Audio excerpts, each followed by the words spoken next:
Welcome students, S के Sangwan Hindi classes में आपका स्वागत है। लेटेस्ट हिंदी वीडियो के लिए चैनल को सब्सक्राइब करें और बेल आइकन दबाएं।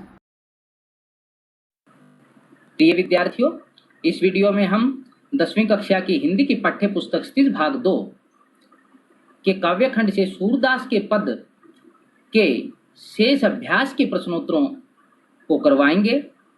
इससे पहले वाले वीडियो में हम 6 अभ्यास के प्रश्नोत्तर करवा चुके हैं। शुरू करते हैं। ध्यान से सुनना है, देखना है। प्रश्न नंबर 7, गोपियों ने उद्धव से योग की शिक्षा कैसे लोगों को देने की बात कही है। गोपियों ने उद्धव को योग की शिक्षा ऐसे लोगों को देने की बात कही है जिनके मन चक्री के समान घूमते रहते हैं, अर्थात जिनके मन स्थिर नहीं है। योग मन को स्थिर करता है। जिन लोगों का मन भटका हुआ है, जो दुविधा के शिकार बने हुए हैं, वही योग की शिक्षा को ग्रहण करने में सक्षम हैं। गोपियों के अनुसार उनका मन तो पहले ही श्री कृष्ण के प्रेम के प्रति एकनिष्ठ है, अतः उन्हें योग की कोई आवश्यकता नहीं है। प्रश्न नंबर 8 है, प्रस्तुत पदों के आधार पर गोपियों का योग साधना के प्रति दृष्टिकोण स्पष्ट करें। प्रस्तुत पदों के आधार पर कहा जा सकता है कि योग साधना के प्रति गोपियों का दृष्टिकोण सकारात्मक नहीं है। गोपियों के अनुसार योग साधना प्रेम का स्थान कभी नहीं ले सकती। प्रेम द्वारा ही ईश्वर को प्राप्त किया जा सकता है, योग साधना द्वारा नहीं। योग साधना तो उन्हें कृष्ण से दूर ले जाएगी। उनके मतानुसार योग साधना उस कड़वी ककड़ी के समान है जिसको निगला नहीं जा सकता। उनकी दृष्टि में यह अव्यवहारिक एवं अनावश्यक है। हाँ, योग मन की एकाग्रता के लिए उपयोगी हो सकता है, पर वे तो पहले से ही, वे का मतलब गोपियां, वे तो पहले से ही एकाग्रचित हैं। गोपियां योग को एक व्याधि बताती हैं। व्याधि का अर्थ होता है रोग, बीमारी। इस व्याधि के बारे में उन्होंने पहले न तो सुना है और न देखा है। प्रश्न नंबर 9, गोपियों के अनुसार राजा का धर्म क्या होना चाहिए। गोपियों के अनुसार राजा का यह धर्म होना चाहिए कि उसके राज्य में प्रजा पर कोई अत्याचार न करे। वह स्वयं भी ऐसा कोई कार्य न करे जिससे उसकी प्रजा दुखी होती हो। उसे हमेशा अपनी प्रजा की भलाई के कार्यों में लगा रहना चाहिए। प्रश्न नंबर 10, गोपियों को कृष्ण में ऐसे कौन से परिवर्तन दिखाई दिए जिनके कारण वे अपना मन वापस पा लेने की बात कहती है। उत्तर, गोपियों को कृष्ण के स्वभाव में कई परिवर्तन दिखाई दिए जो इस प्रकार हैं।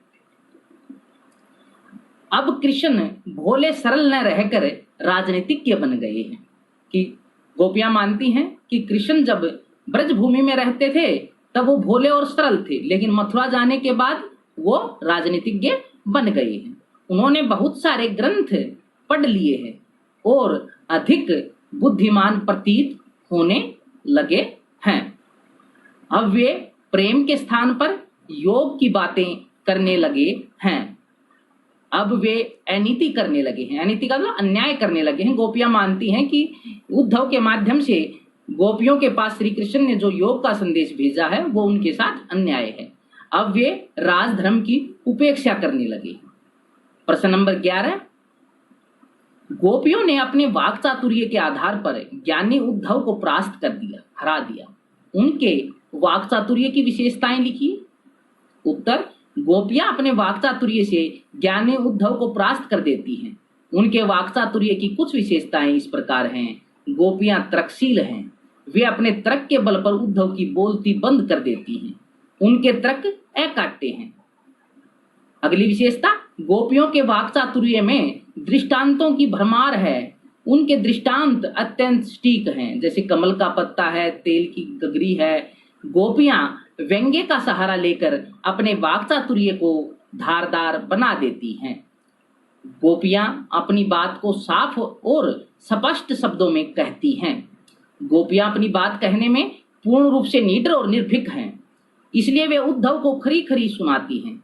गोपियां भावुकता और सहृदयता से परिपूर्ण हैं, जो उनकी बातों से सहज ही प्रकट हो जाती हैं।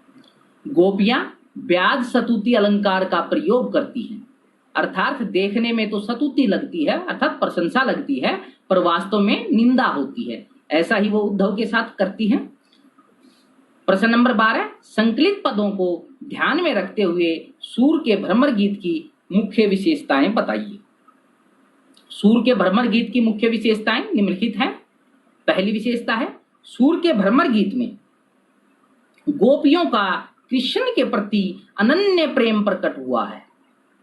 दूसरी विशेषता है, इसमें वियोग श्रृंगार का अत्यंत हृदयग्राही रूप देखने को मिला है।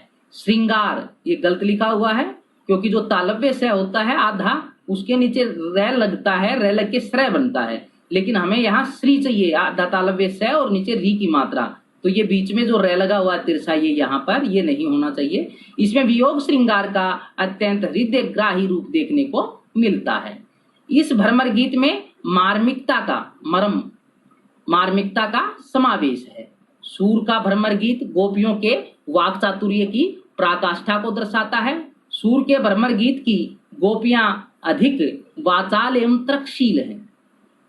इस भ्रमर गीत में वचन वक्रता का मतलब टेढ़ी वाणी का, व्यंग्य भरी वाणी का श्रेष्ठ रूप देखने को मिलता है। सूर का भ्रमर गीत संगीतमय है, अर्थात लय है भ्रमर गीत में, उसको आसानी से संगीत के साथ गाया जा सकता है। इसी के साथ आपके सूरदास के पद के सभी अभ्यास के 12 प्रश्न पूरे हुए।